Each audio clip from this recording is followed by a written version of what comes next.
नमस्कार साथियों, स्वागत है आप सभी का हमारे YouTube चैनल श्री हंस वाणी इंस्टीट्यूट पर। सबसे पहले मैं आप लोगों से क्षमा चाहता हूं, आज कंटेंट बनाने में बहुत ही लेट हो गया, तो उसके लिए बहुत ही I am sorry for that. ठीक है, उसके लिए हम क्षमा प्रार्थी है। हाँ, और हम लोग इस वीडियो में आज आज का तारीख है 15 अक्टूबर 2022 और इस दिन के करंट अफेयर्स के जितने भी अति महत्वपूर्ण प्रश्न बने हैं उसे हम लोग इस वीडियो में फटाफट देख लेंगे और उसको डील कर लेंगे। जो भी उससे रिलेटेड इंपॉर्टेंट फैक्ट्स होगा उसको डिस्कस करेंगे। तो चलिए, करंट अफेयर्स एक अनोखी सोच के साथ इस वीडियो को शुरू करते हैं। मुश्किलों से कह दो उलझा न कर हमसे, हमें हर हाल में जीने का हुनर आता है। बिल्कुल सही बात है।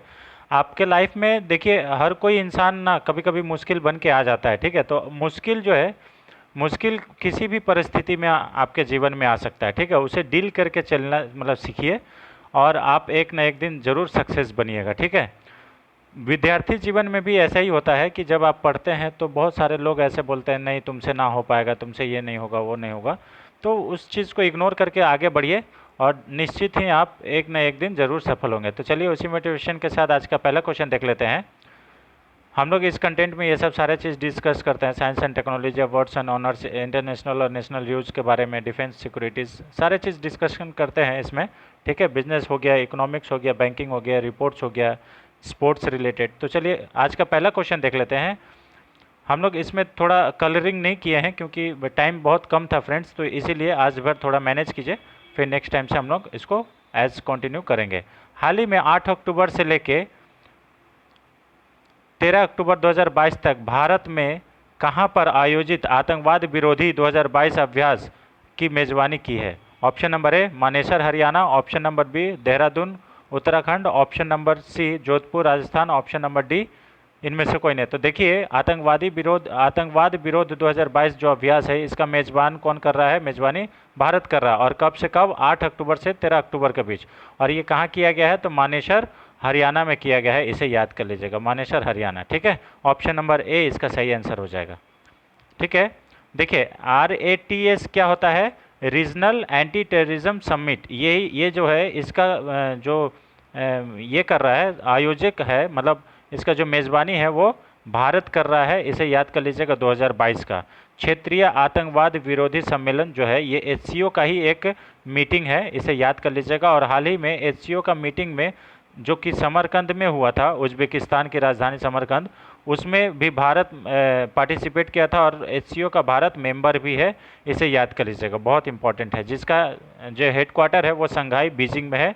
इसे याद कर लीजिएगा, जो शंघाई सहयोग संगठन जो है उसका बीजिंग में हेडक्वार्टर है। इसे याद कर लीजिएगा, चाइना में। ठीक है, चलिए क्वेश्चन नंबर 2 पे आते हैं। अक्टूबर 2022 में जारी Mercer CFA global pension index 2022 में भारत की रैंक क्या है? कितनी रैंक है? तो पेंशन रैंक देखिए, CFA, ठीक है, ये CFA है। ठीक है, ग्लोबल पेंशन इंडेक्स 2022 में भारत की जो रैंक है वो 41वां है। तो ऑप्शन नंबर ए इसका सही आंसर हो जाएगा। ठीक है, CFA पेंशन रैंक में, ग्लोबल पेंशन रैंक में भारत की जो रैंक है वो कितना है? 41 है। ठीक है, और इसमें जो पहले पोजीशन पे है वो है आइसलैंड। फर्स्ट पोजीशन पे कौन है? इस पोजीशन पे आइसलैंड है, इसे याद कर लेना। और लास्ट पोजीशन पे थाईलैंड है। अब आते हैं कुछ इंपॉर्टेंट सूचकांक में, जैसे भुखमरी सूचकांक में भारत की रैंक जो है वो 101 है। ह्यूमन डेवलपमेंट इंडेक्स में भारत की रैंक 132 है। HDI इसको बोलते हैं, HDI, इसे याद कर लीजिएगा। ठीक है, उसके बाद विश्व खुशहाली दिवस में भारत की रैंक 136 है, मतलब सबसे कम जो है वो भारत में लोग खुश रहते हैं। इसे याद कर लीजिएगा। शांति सूचकांक में भारत की रैंक 135 है। ठीक है, इंटेलेक्चुअल प्रॉपर्टी भारत संपादिक मतलब संपत्ति जो बौद्धिक संपदा है उसका जो है भारत की रैंक 43 है। इसे याद कर लीजिएगा। ठीक है, वायु शक्ति सूचकांक में भारत अच्छा है, तीसरा पोजीशन पे है। इसे याद कर लीजिएगा। पर्यावरण प्रदर्शन सूचकांक में भारत एकदम अंतिम स्थान पर है, 180 में 180। ठीक है, मतलब 180 देशों में 180 में लास्ट पोजीशन पर आया है भारत। अब प्रेस फ्रीडम इंडेक्स में भारत की रैंक जो है ये 150 है। इसे याद कर लीजिएगा। तो इसमें हम लोग क्या इंपॉर्टेंट इंडेक्स के बारे में भी डिस्कशन किए हैं, इसे याद कर लीजिएगा, बहुत इंपॉर्टेंट है। ठीक है, चलिए नेक्स्ट क्वेश्चन पे आते हैं, क्वेश्चन नंबर 3। हाल ही में आर्ट फेस्टिवल का आयोजन कहाँ किया गया? Option number A Kolkata, option number B New Delhi, option number C Chennai, option number D Bengaluru. तो अभी आर्ट फेस्टिवल जो है इसका आयोजन नई दिल्ली में किया गया है। ऑप्शन नंबर बी इसका सही आंसर हो जाएगा, इंडिया आर्ट फेस्टिवल। ठीक है, इसे याद कर लीजिएगा, ये नई दिल्ली में आयोजित किया गया था और इसका जो आयोजन है ये 13 अक्टूबर से 16 अक्टूबर के बीच हो रहा है, इसे याद कर लीजिएगा, कल तक चलेगा ये। इंडिया आर्ट फेस्टिवल की शुरुआत 2011 से की गई है और ये 7वीं बार 2022 में मनाया जा रहा है, मतलब इसका संस्करण कितना है? 7। ठीक है, हरियाली महोत्सव भी नई दिल्ली में मनाया गया था, इसे याद कर लीजिएगा, कुछ दिन पहले का बात है, तो बहुत इंपॉर्टेंट है।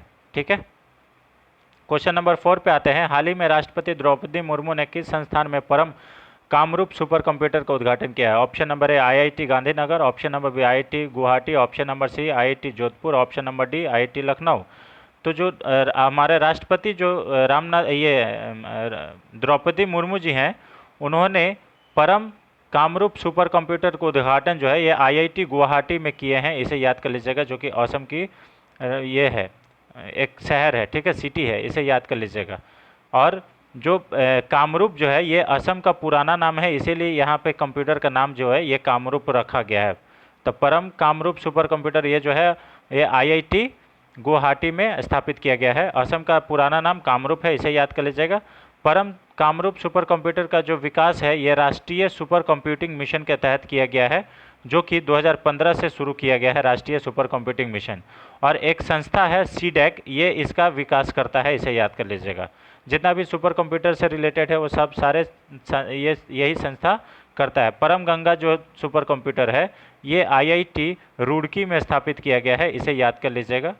ठीक है, और भी है परम शक्ति सुपर कंप्यूटर जो है ये कहाँ पे? आईआईटी खड़गपुर में किया गया है, इसे याद कर लीजिएगा। और परम आनंद आईआईटी गांधीनगर में स्थापित किया गया है।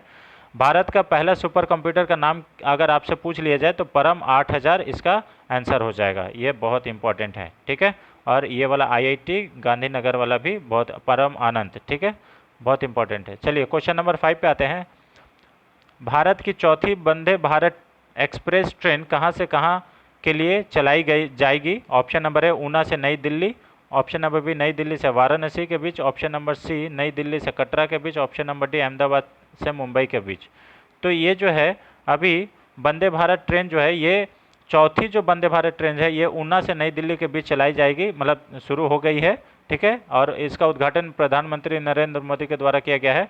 पहली वंदे भारत ट्रेन जो है ये नई दिल्ली से वाराणसी, और दूसरी नई दिल्ली से कटरा, और तीसरी ये है अहमदाबाद से मुंबई के बीच चला गया था। तो ऑप्शन नंबर ए इसका सही आंसर हो जाएगा, बहुत इंपॉर्टेंट है। ठीक है, क्वेश्चन नंबर 6 पे आते हैं। हाल ही में सूचना प्रौद्योगिकी अधिनियम की धारा, मतलब आईटी एक्ट जो है इसका धारा 66A चर्चा में रहा है, ये अधिनियम कब आया था?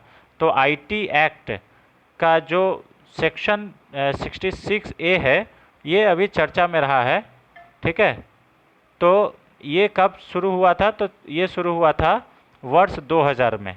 कब शुरू हुआ था? वर्ष 2000 में। ऑप्शन नंबर ए इसका सही आंसर है। एक्चुअली इससे क्या है कि जो भी सोशल मीडिया पे, इस एक्ट में लिखा गया है कि जो भी सोशल मीडिया पे आपत्तिजनक पोस्ट डालेगा उसको 3 साल का सज़ा है और जुर्माना भी है, या फिर दोनों लग सकता है।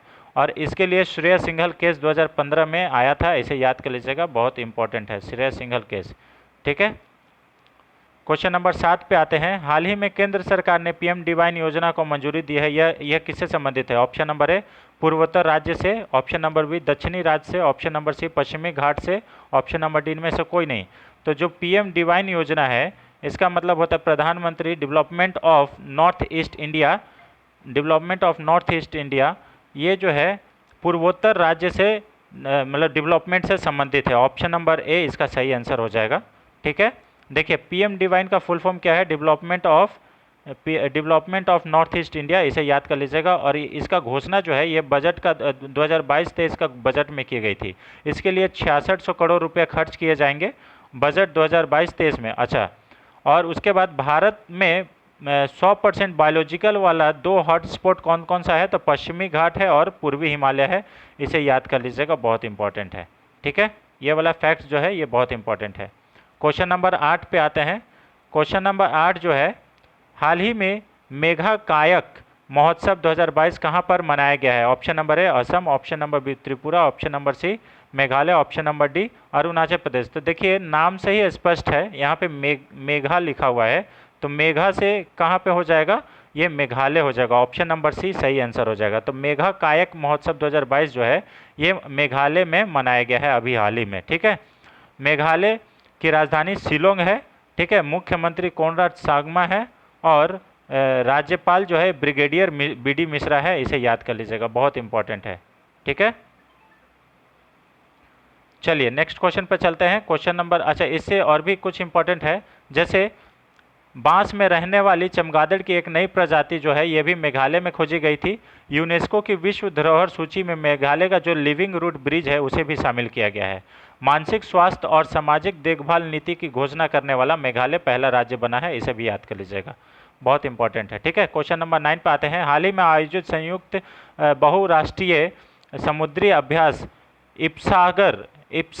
इप्सामार 7 कौन सा इसमें शामिल नहीं है? कौन सा देश इसमें शामिल नहीं है? तो इप्सामार जो 7 है इसमें कौन सा देश शामिल नहीं है? तो ये option number A Bharat, option number B Brazil, option number C South Africa, option number D चीन। तो इसमें जो है चीन शामिल नहीं है, बाकी ये तीनों शामिल है। ठीक है, इप्सामार 7। ठीक है, तो ऑप्शन नंबर डी इसका सही आंसर हो जाएगा। ठीक है, इसका जो आयोजन है ये 10 अक्टूबर से 12 अक्टूबर के बीच किया गया है 2022, और इसका जो है ये साउथ अफ्रीका के पोर्ट एलिजाबेथ में इसका आयोजन किया गया था, और इसमें भारत, ब्राज़ील और दक्षिण अफ्रीका शामिल है। इसे याद कर लीजिएगा।